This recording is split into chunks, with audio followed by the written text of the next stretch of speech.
Assalamualaikum adik-adik. Kembali lagi dengan Kak Salza. Hari ini Kak Salza akan menemani kalian menjelajahi dunia ajaib dari cerita-cerita yang tokohnya hewan-hewan yang lucu dan mengemaskan. Nah, tapi hewan-hewan tersebut bisa berbicara dan berperilaku seperti manusia. Kira-kira kita belajar apa ya hari ini?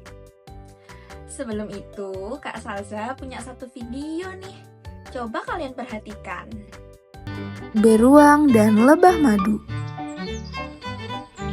Pada suatu hari, hiduplah seekor beruang madu yang sangat besar. Aduh, aku sangat lapar. Aku akan mencari makanan yang lezat. Beruang itu pun pergi menjelajahi hutan untuk berburu makanan.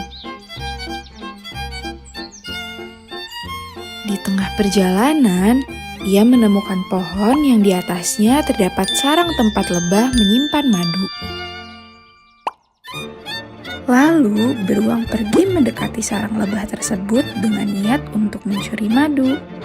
Beruang mulai mengendus-endus untuk memeriksa apakah ada lebah di dalam sarang tersebut. Lalu, keluarlah seekor lebah dari dalam sarang yang terkejut melihat seekor beruang yang ada di hadapannya. Hei beruang, mau apa kau mendekati sarang ini? Beruang tidak menggubris lebah dan tetap berusaha untuk mengambil madu. Tidak akan kubiarkan kau mencuri madu-madu ini. Lebah pun menyengat beruang dengan duri tajamnya sehingga beruang berteriak kesakitan. Lantas, beruang pun menjadi sangat marah. Dan dengan cakarnya, ia menghancurkan sarang lebah.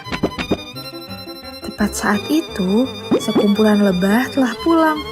Mereka terkejut melihat sarangnya yang kini telah hancur.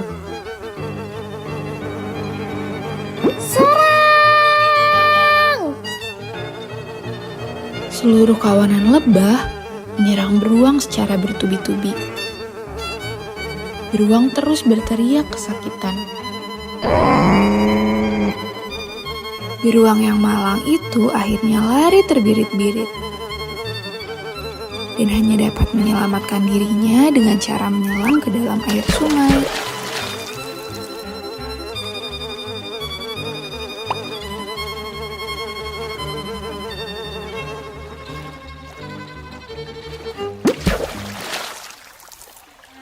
Seharusnya aku tidak mencuri apa yang bukan menjadi milikku dan menghancurkan sarang mereka karena emosi.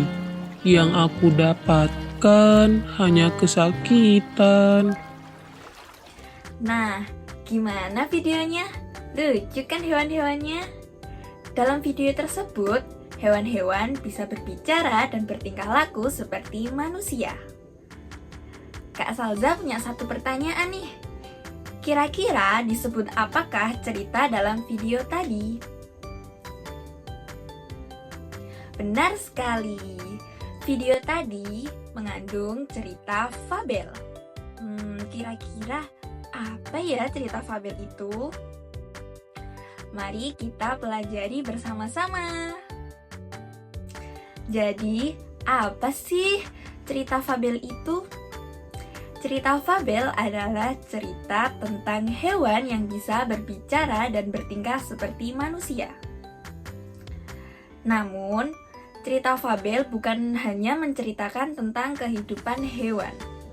Cerita fabel juga memiliki pesan moral atau amanat. Jadi, ketika adik-adik sekalian menulis atau membaca cerita fabel, adik-adik sekalian bisa mengambil pesan moral kebaikan yang bisa kita amalkan di kehidupan sehari-hari.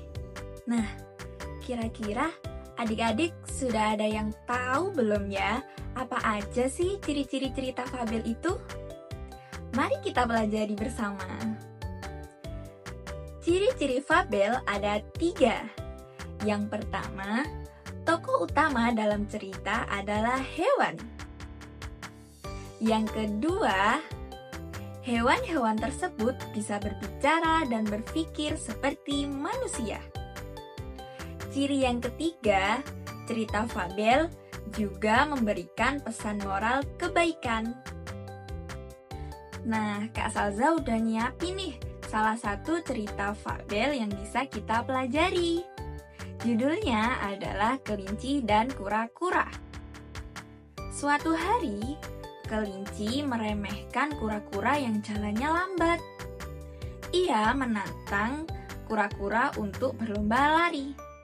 Kelinci terlalu percaya diri bahwa dirinya akan menang, sehingga kelinci tertidur karena menunggu kura-kura yang jalannya sangat lambat. Sementara itu, kura-kura terus berjalan dan akhirnya kura-kuralah yang menang. Nah, kira-kira adik-adik tahu nggak sih apa pesan moral kebaikan dari cerita ini? Apa ya?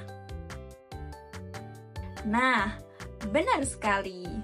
Jadi, kita tidak boleh meremehkan orang lain karena kerja keras dan kegigihan dapat mengalahkan segalanya.